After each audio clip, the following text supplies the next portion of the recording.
Hello students. In previous lecture we discussed about Raoult law for liquid solute and liquid solvent. Means both the component was liquid, solute as well as solid. Today we will discuss about the Raoult law for solid solute and liquid solvent. Now solute is solid and solvent is liquid. Solid means non-volatile. Non-volatile मतलब जिसकी vapour नहीं बन सकती, that is solid. And volatile means liquid. So we are talking about that type of solution in which solute is solid and solvent is liquid. Suppose sugar plus water. Sugar is solid and water is liquid. Now suppose यहाँ पे एक beaker में हमने pure water लिया eight 25 degree Celsius.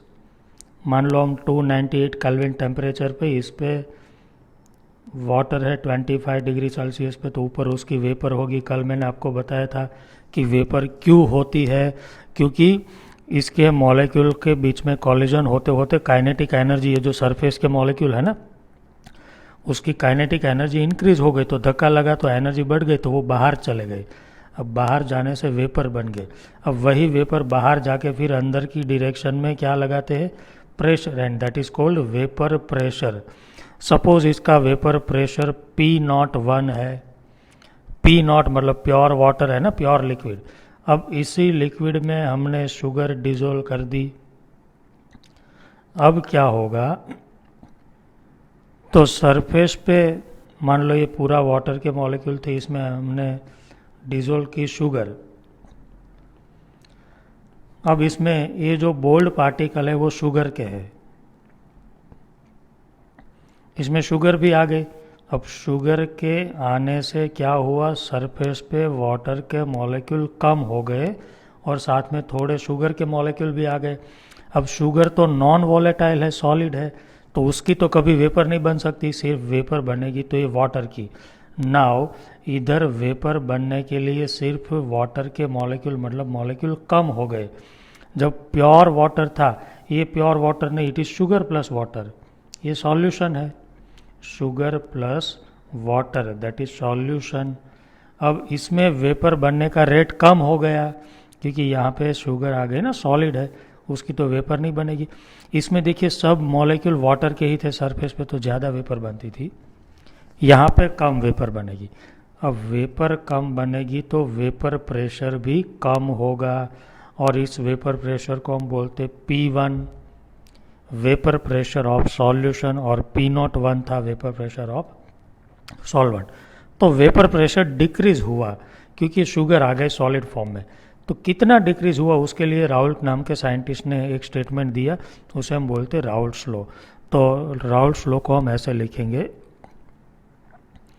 कि for diluted and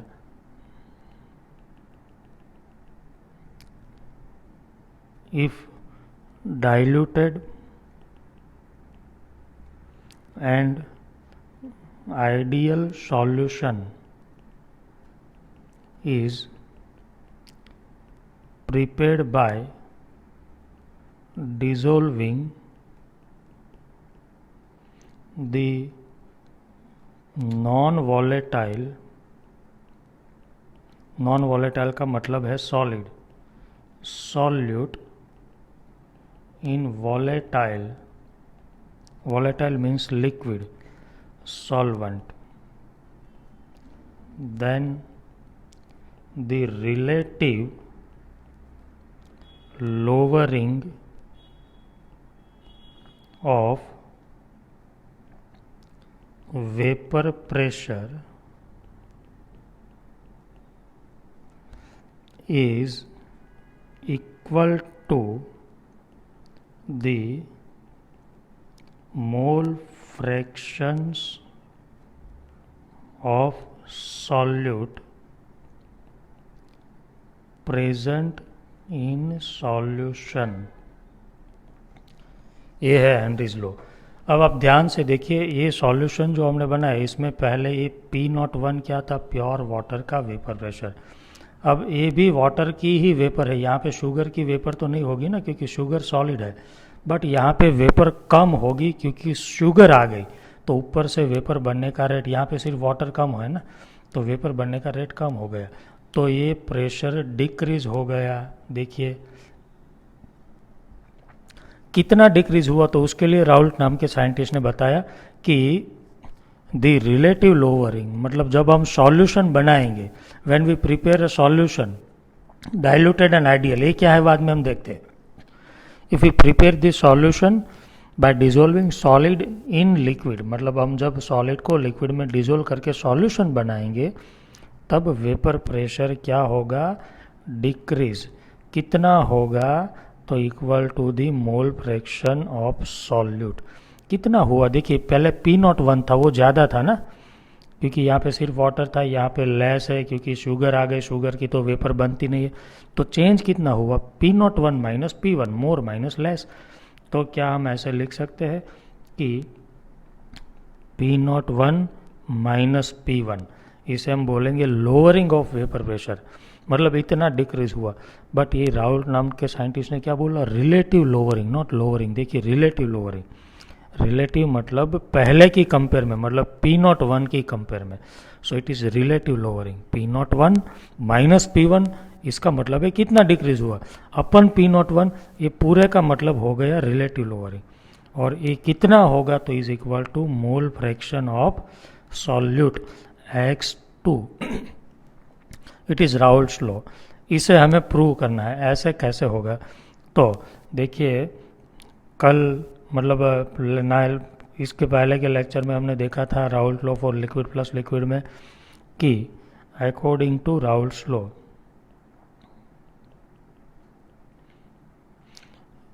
vapour pressure of any liquid component is directly proportional to its mole fraction.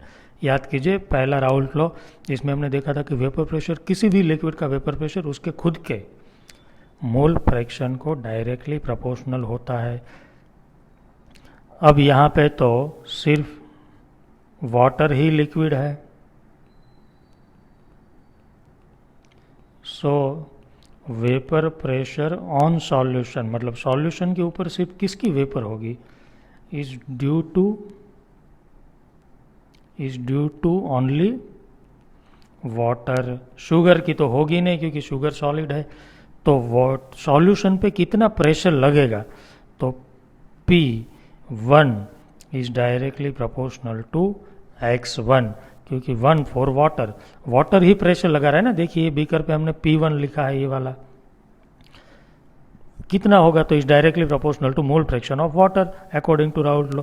Proportionality को remove कीजिए, P1 is equal to P01 X1, ये भी हमने कल लिखा था।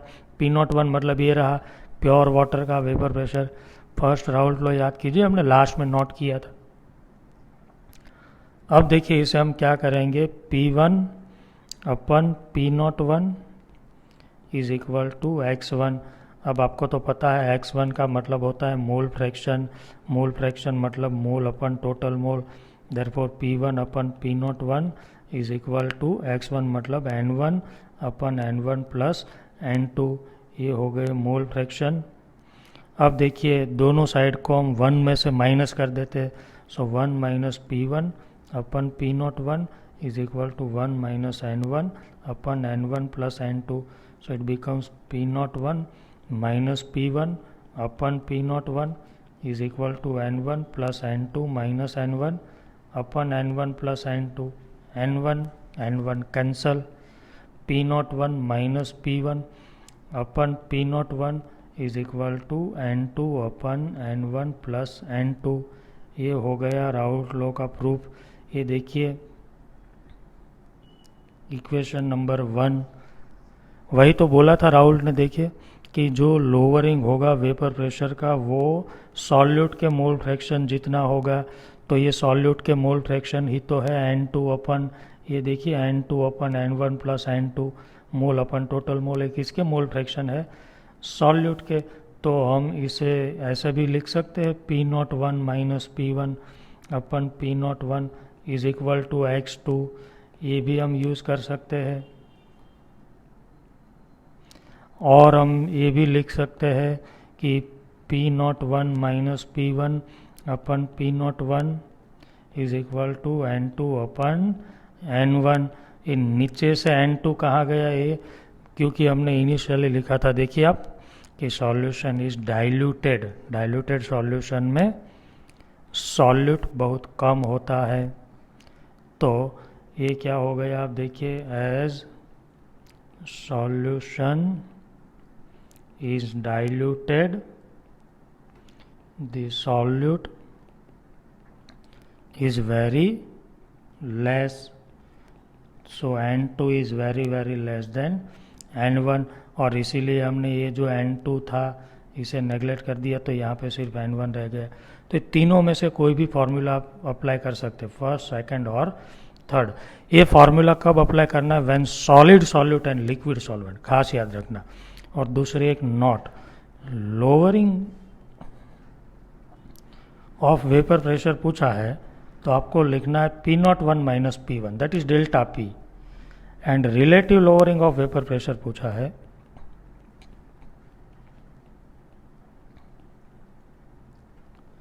देन आपको लिखना है P01 माइनस P1 अपन P01, ये पूरा, it is Henry's law.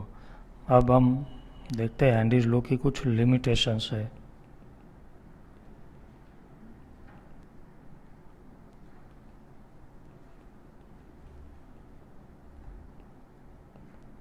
It is only applicable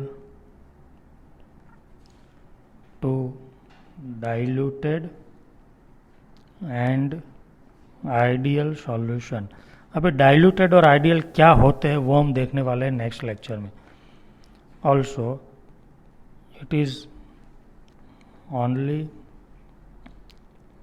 applicable to non electrolyte solute, मतलब solute must be non electrolyte, मतलब वाटर में जाके उसका डिसोसिएशन या एसोसिएशन नहीं होना चाहिए।